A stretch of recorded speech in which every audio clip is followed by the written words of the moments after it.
As Democrats call for Supreme Court nominee Brett Kavanaugh to step down in the wake of unsubstantiated sexual charges, the time has come to ask the question, what are the rules of the Me Too movement?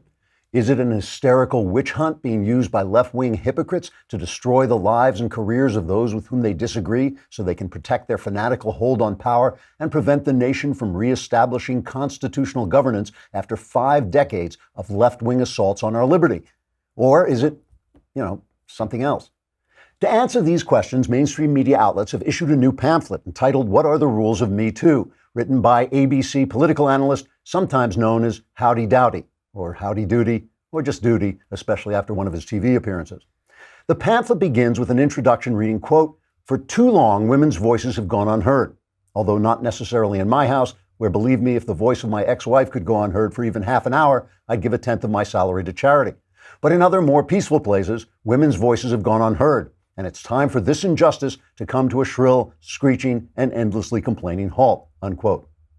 Dowdy Doody continues, writing, quote, "Women must not only be heard, they must be believed, except my former mother-in-law because the woman's a psycho. But the point is, if a conservative man is nominated to the Supreme Court and a woman who may or may not exist accuses him of something that may or may not have happened, these allegations must be taken seriously lest we teach our daughters that they can't just randomly destroy people's lives at will," unquote.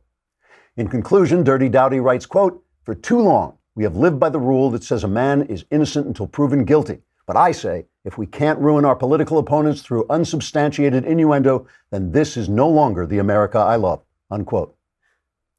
I guess they don't call him Doody for nothing. Trigger warning, I'm Andrew Klavan, and this is The Andrew Klavan Show. I feel hunky-dunky, life is tickety-boo. Birds are winging, also singing hunky-dunky-doo. Ship-shape, tipsy-topsy, the world is zippity-zing. It's a wonderful day, hurrah, hooray! It makes me want to sing. Oh, hurrah, hooray! Oh, hooray, hurrah! All right, I didn't think I was going to get through that open without cracking up, but I get the prize. It is Mailbag Day, so pack up your troubles in your old mailbag, and we will get rid of them all my answers. Oh my God, I can't stand it anymore. It's like some kind of mental torment.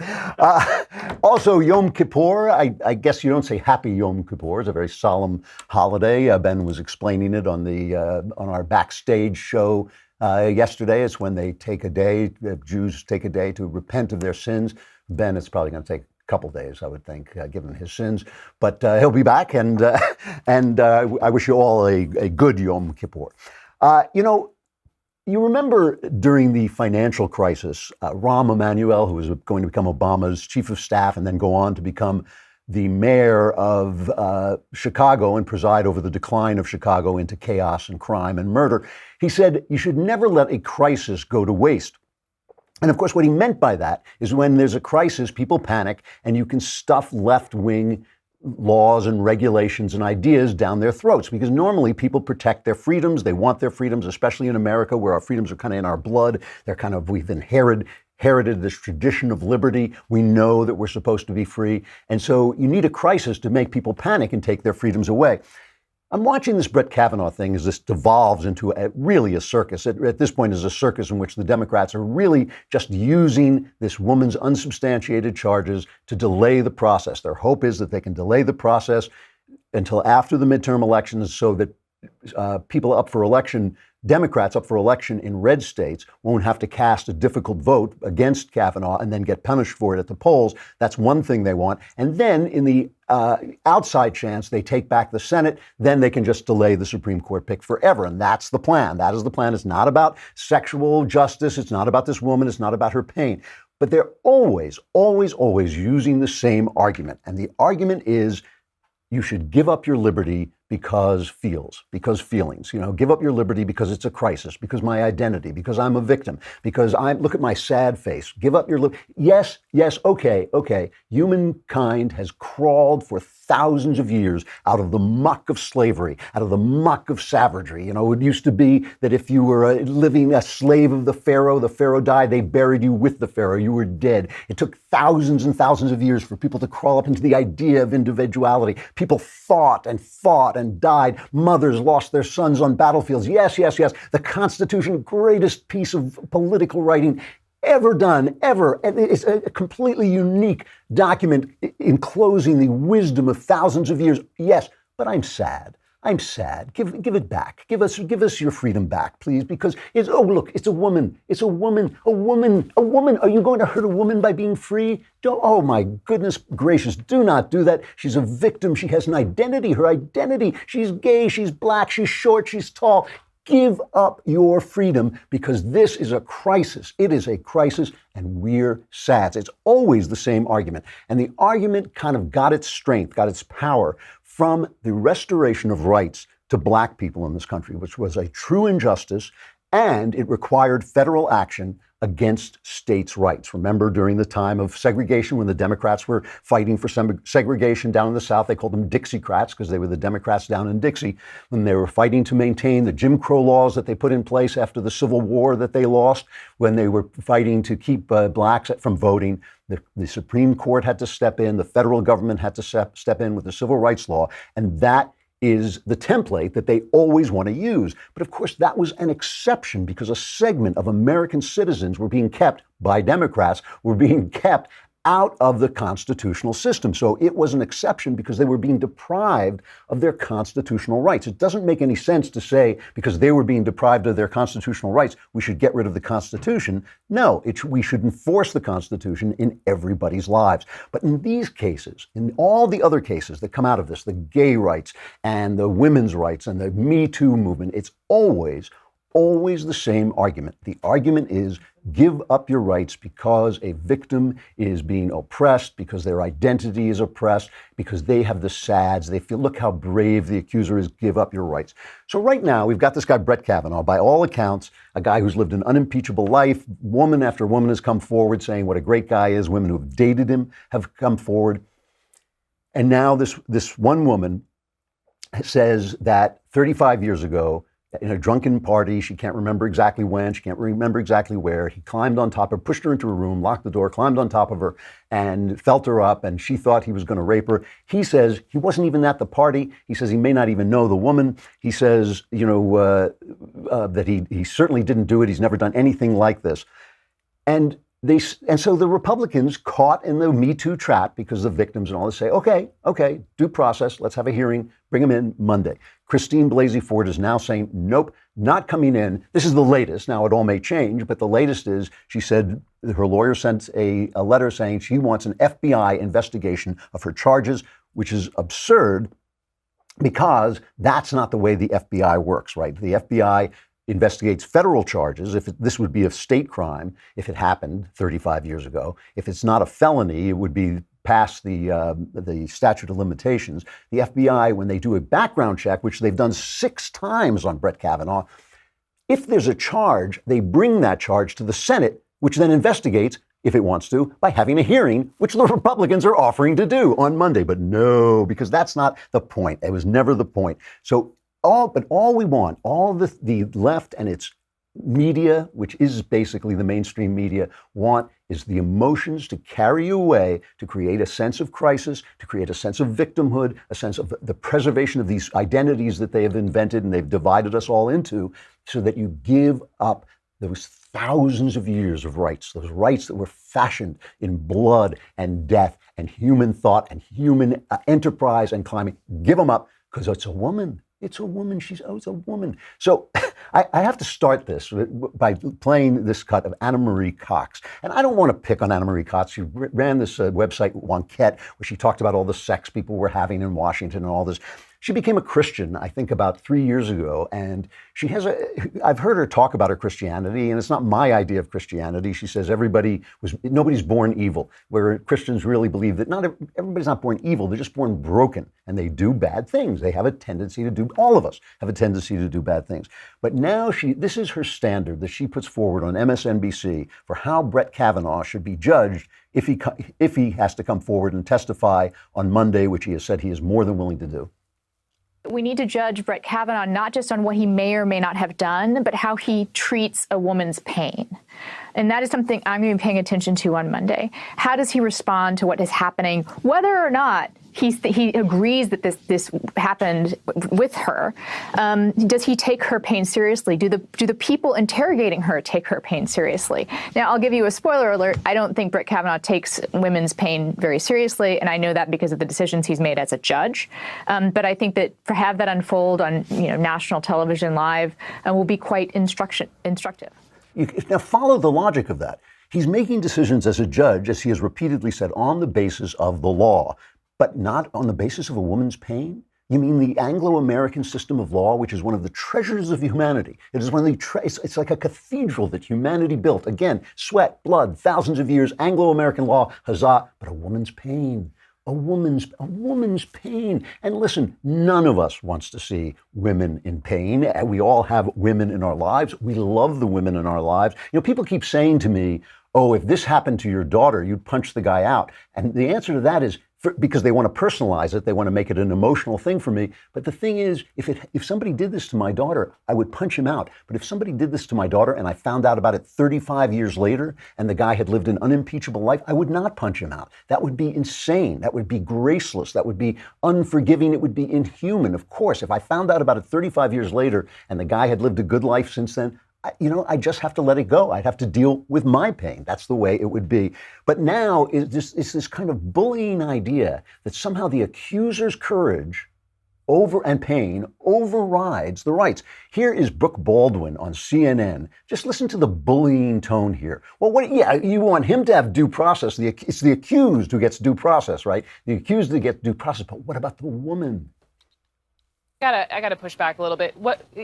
What process is there when you are a woman who suffered sexual and physical assault, allegedly, who is all of a sudden realizing this past summer that the person she says assaulted her is the guy who could be the next justice on the U.S. Supreme Court? Absolutely. So when I'm talking about process... Hang on. Okay. Hang on.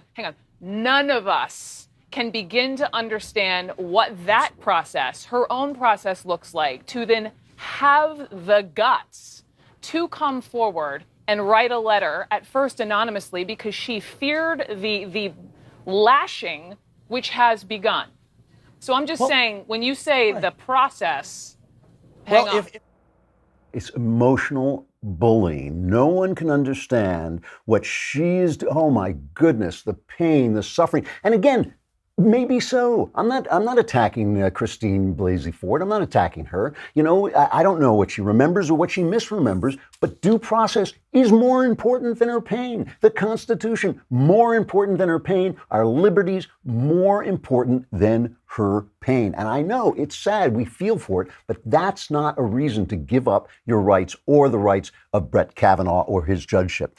Hey, I got to talk to you about Pair of Thieves. Over the weekend, I test drove a pair of Thieves underwear. Now, we don't want to think too much about my underwear, right? We've got enough, and we don't want to think about like the mushrooms on the Mario Kart or anything like that. But I got to tell you, this stuff is so comfortable. It really is as close to going commando as you possibly can. It's got designs on it and all that stuff, but that's not what got me. What got me is it's like wearing absolutely nothing, just incredibly comfortable. They want me to talk about, this proprietary moisture wicking fabric. What do you care? You don't have to make the underwear. You just have to wear the underwear.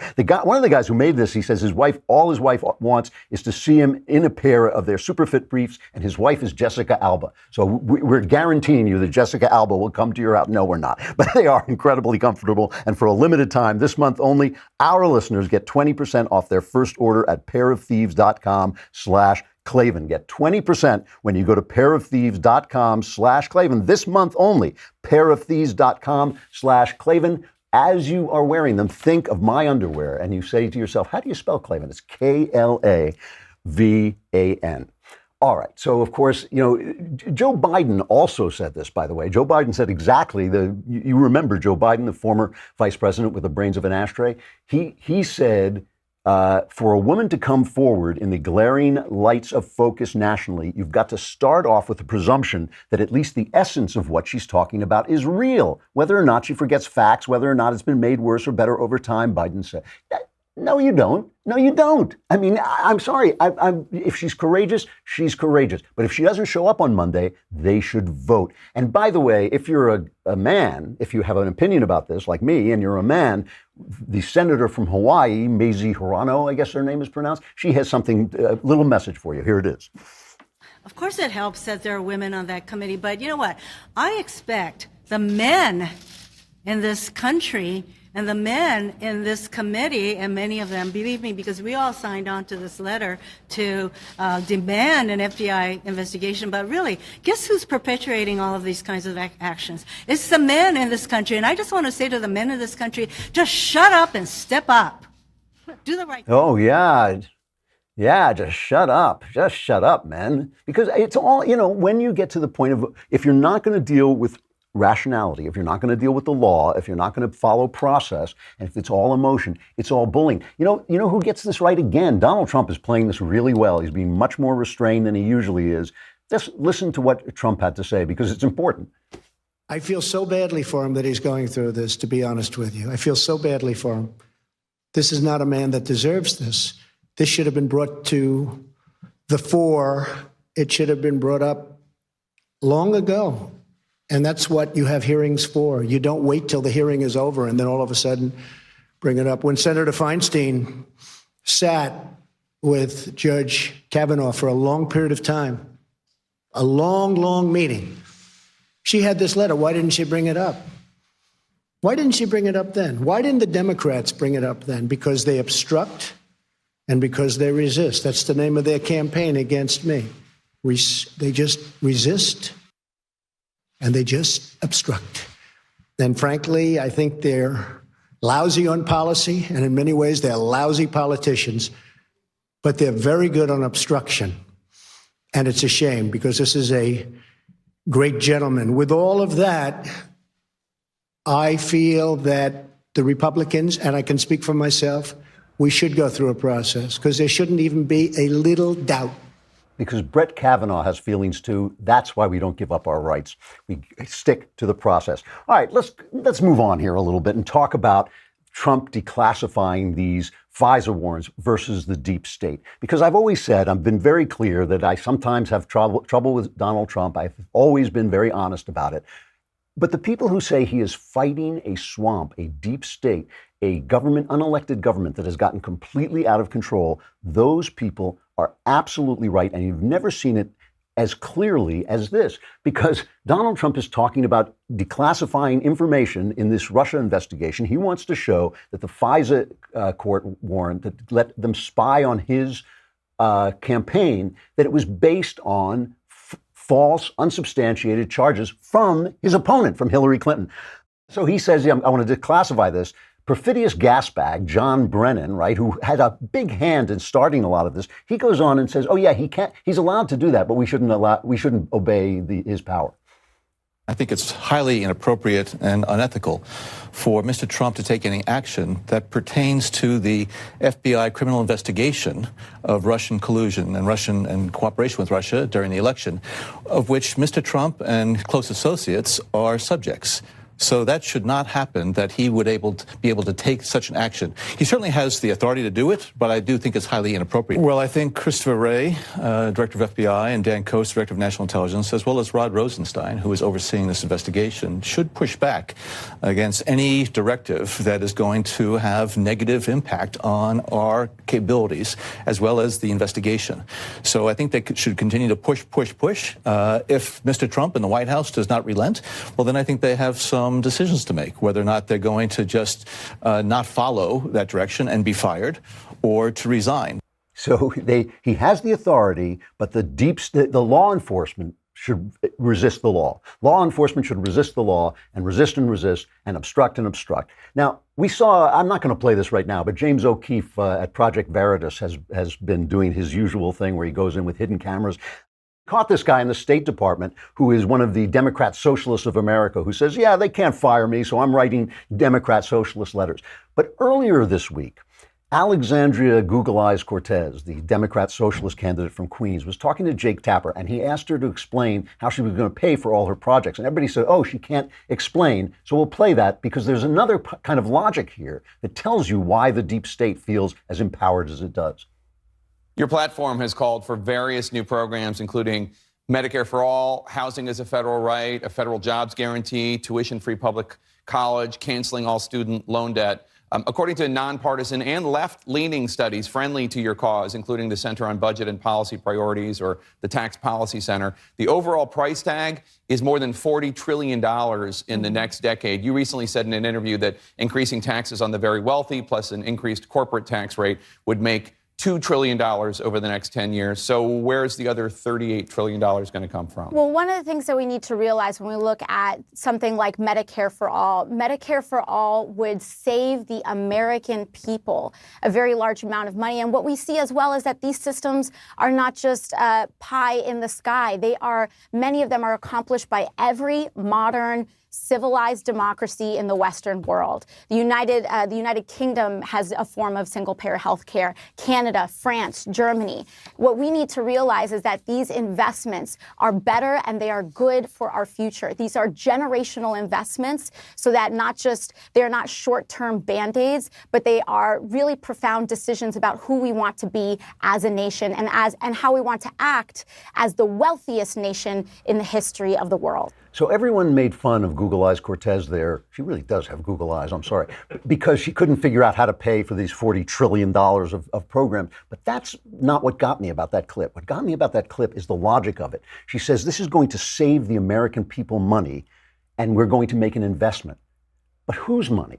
Whose money? What she means is that your money belongs to the American people, which means to the state. What she means when she says we're going to invest it is we're going to invest it. Sure, you earn it, you work for it, but we're going to invest it because we own your money. And if they own your money, they own your time. And if they own your time, they own your life. And it's because they think they own your time and because they think they own your life that they can do whatever they want, no matter who you elect. And that is why people voted for Donald Trump.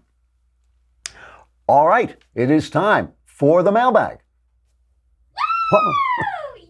Yeah!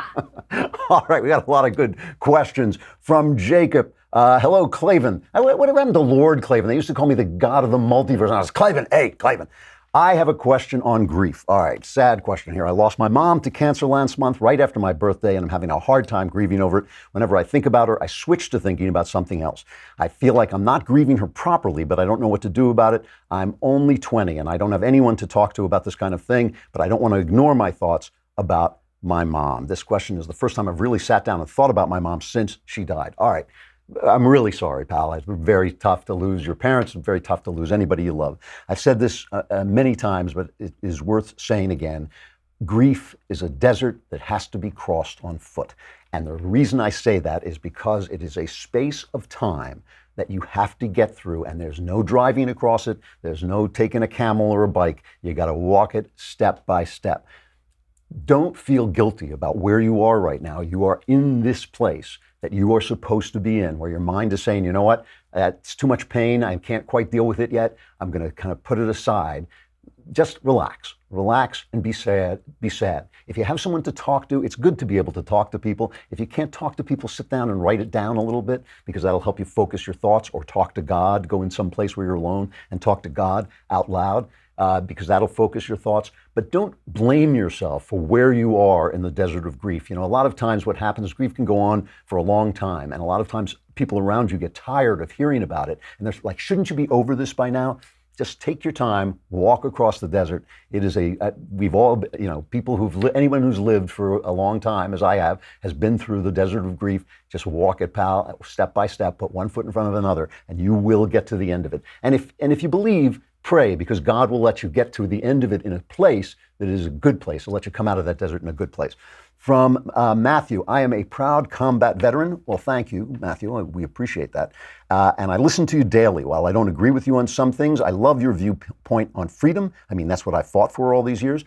What is it that prevents everyone from reaching this seemingly unattainable goal of freedom in America, and will it ever be reached? Well, you know, one of the things that George W. Bush used to say that I used to just tremendously disagree with, he would say, every human heart yearns for freedom.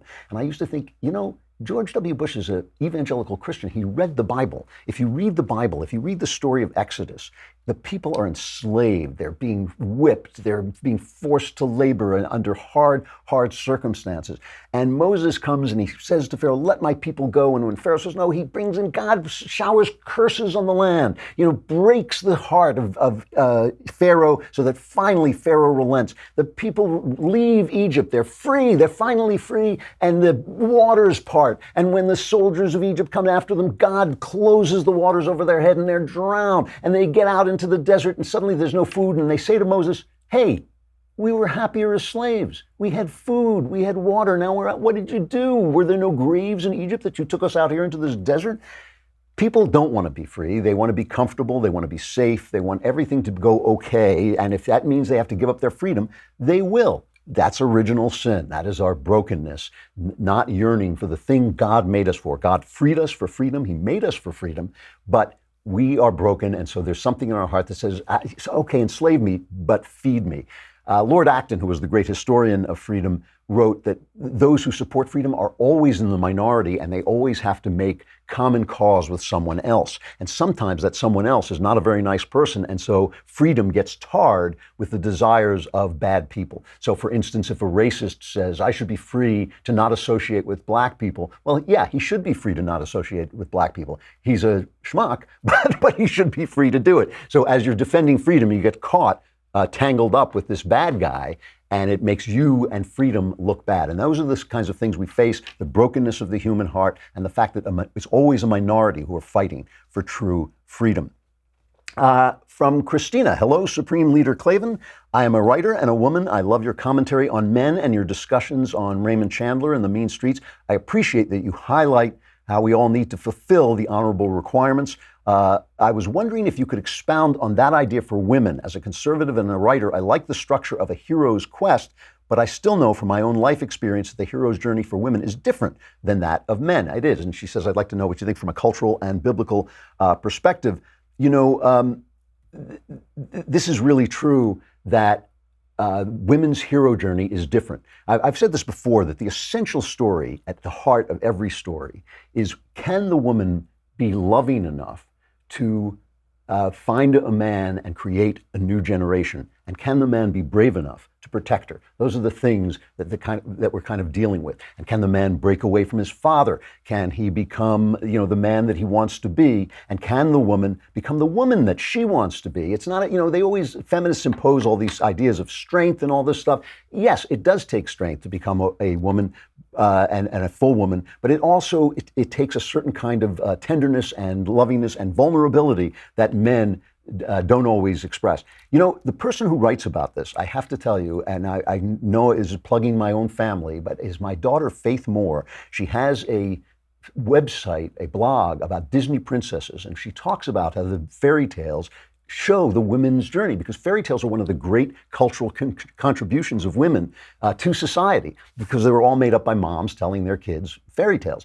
And so Faith, anyway, if you go to Faith K. Moore on Twitter, that will lead you to her blog site, and you can read about that as well. But the woman's journey is different. It is more tied up with love. The man's journey is also tied up with love, but it is also tied up with a kind of physical warrior courage that is required to protect the people he's going to create. The woman's journey is much more invested in recreation and recreate, because men can't do that. That is women's superpower, is to recreate the generation. And all stories are kind of these stories that come out of the very deepest level of the human heart. How do we stay alive into the next generation, I think, is really what's underneath a lot of them.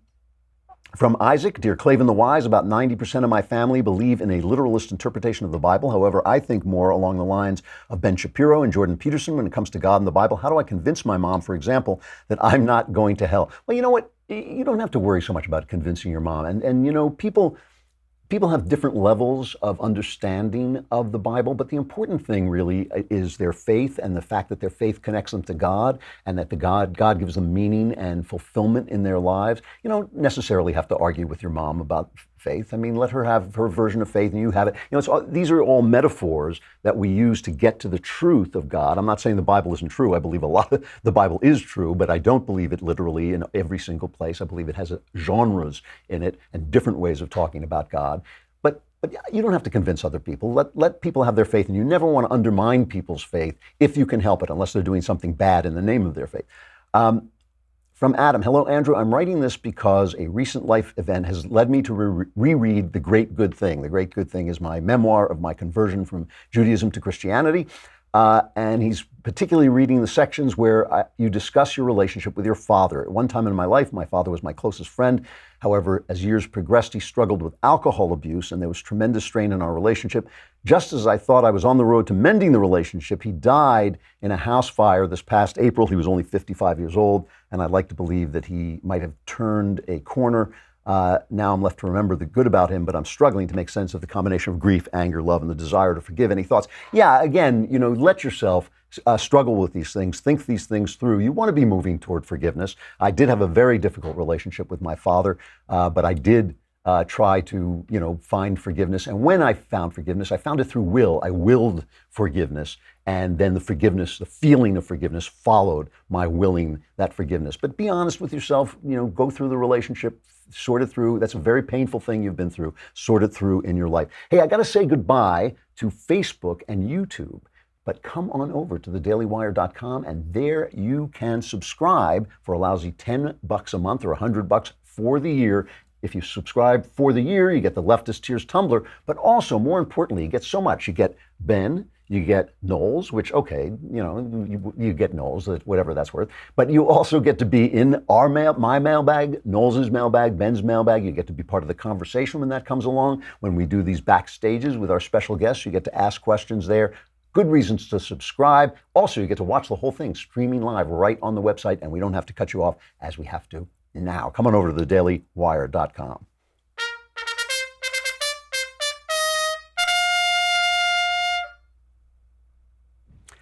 All right, from Kurt.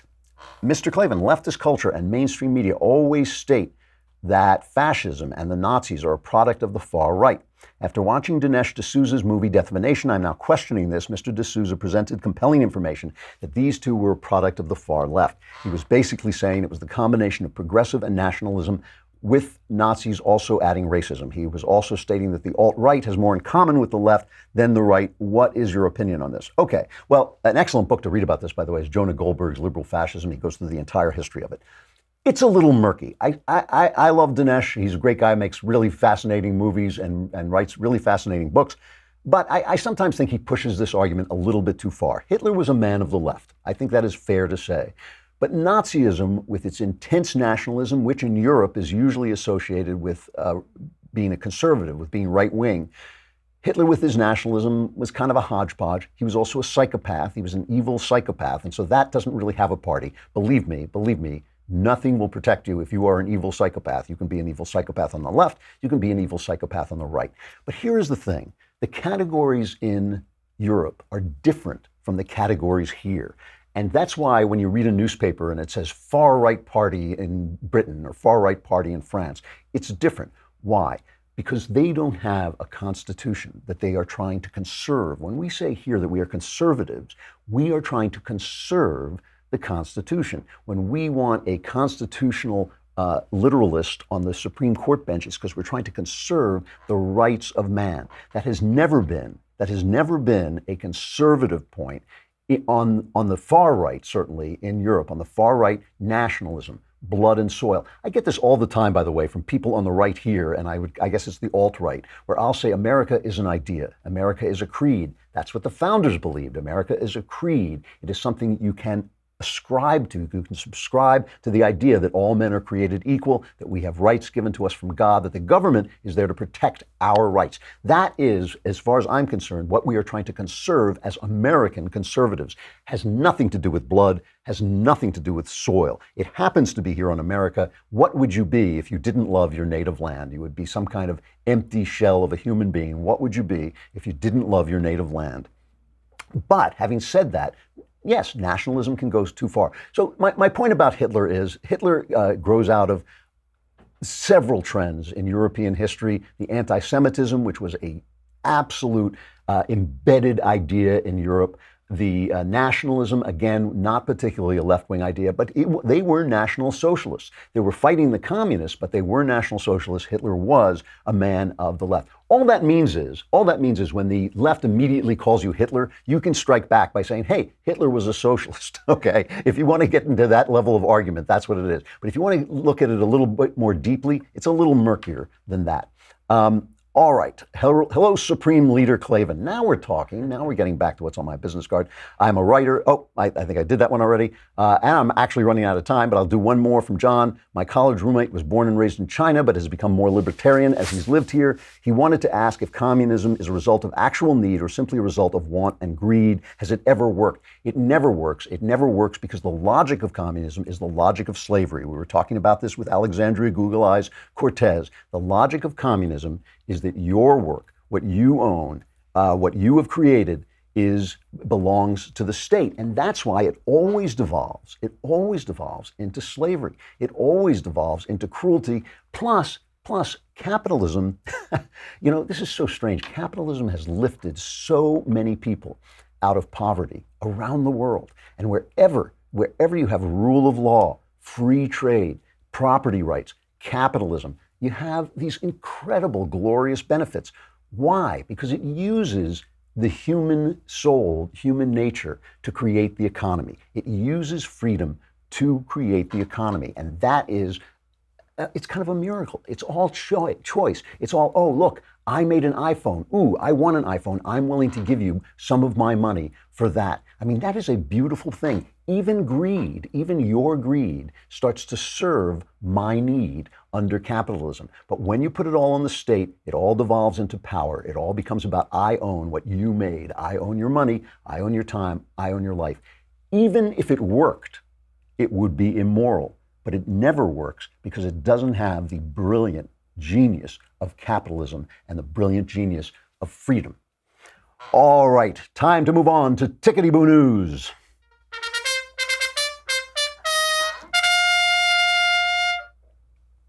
Well, I'm not so sure what's tickety-boo about this, except that it makes me laugh uproariously, and I think that alone is something that is just incredibly worthwhile. Stormy Daniels has brought out her memoir, and as we might have imagined, it is, a coarse, depressing, useless memoir of the fact that Donald Trump did what we all could have guessed he did, which is slept with a porn star, right? But she goes on to these incredible descriptions, these graphic descriptions, which I've now, to my great shame, actually read, in which she describes his junk. She describes, Trump's tower. And what she says is that his junk looked like Toad from Mario Kart. And as a gamer, I have to tell you, this just broke my heart because I love all the Mario games. The Mario games were like some of the first really great games I played. I mean, I've played video games since they were invented, so I've played them all. But Super Mario was one of the greatest, and I cannot stand the fact that from now on, when I see Toad, smiling little Toad, in Mario Kart, I've got to think of Donald Trump's junk. But the thing that makes me laugh about this, okay, is how the fact that the news is covering this, the news media is covering this as if this was important. Here's Jake Tapper. Like, what happened to you, Jake? I mean, Jake, you had a career, you had dignity, you were somebody, now you're doing this. Listen to this. Lots of books claim to be tell-alls, but they don't follow through. Stormy Daniels' new book about her life? It's not that book. Wow, she tells all. From the details of her career in porn to, yes, being in bed with the future president of the United States and even being able to pick certain parts of him out of a lineup and then being threatened to shut up about it. All these accounts are in there. Jake. Here's the funny thing to me. I am old enough to remember when they didn't even report that the president was having an affair, in the Oval Office at the point. JFK was banging everybody who walked through there. I mean, like he had two aides. They called them Fiddle and Faddle. That was their names for them. Who they were skinny dipping in the White House pool together. And the press knew all this stuff, and they just didn't report it. And when they first started to report on, back in the 80s, I would say it was, when they first started to report on the sexual shenanigans of powerful people, powerful men mostly, when they first started to report on that, there was this big debate about whether it was relevant, important news because it was the character issue.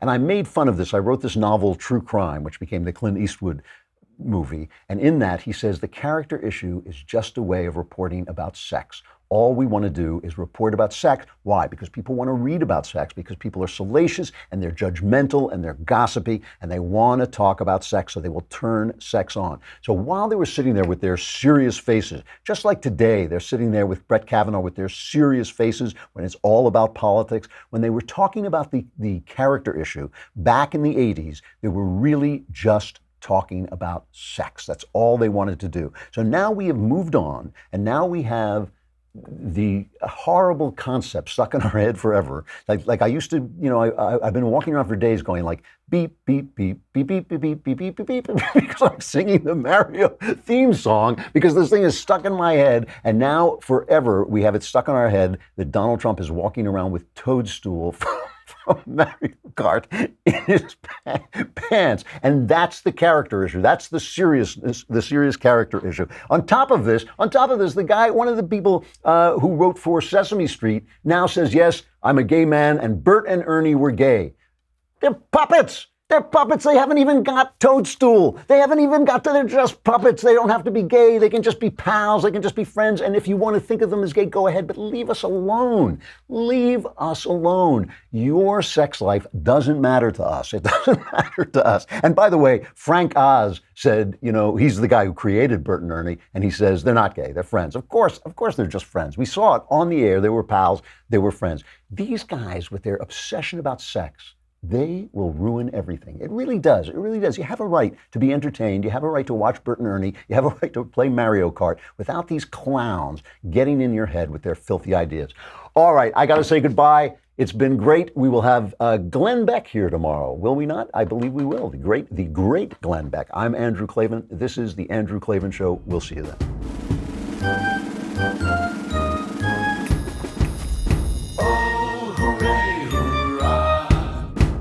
The Andrew Klavan Show is produced by Robert Sterling. Executive producer, Jeremy Boring. Senior producer, Jonathan Hay. Our supervising producer is Mathis Glover. Technical producer, Austin Stevens. Edited by Alex Zingaro. Audio is mixed by Mike Cormina. Hair and makeup is by Jesua Alvera. And our animations are by Cynthia Angulo and Jacob Jackson. The Andrew Klavan Show is a Daily Wire Forward Publishing production. Copyright Forward Publishing 2018.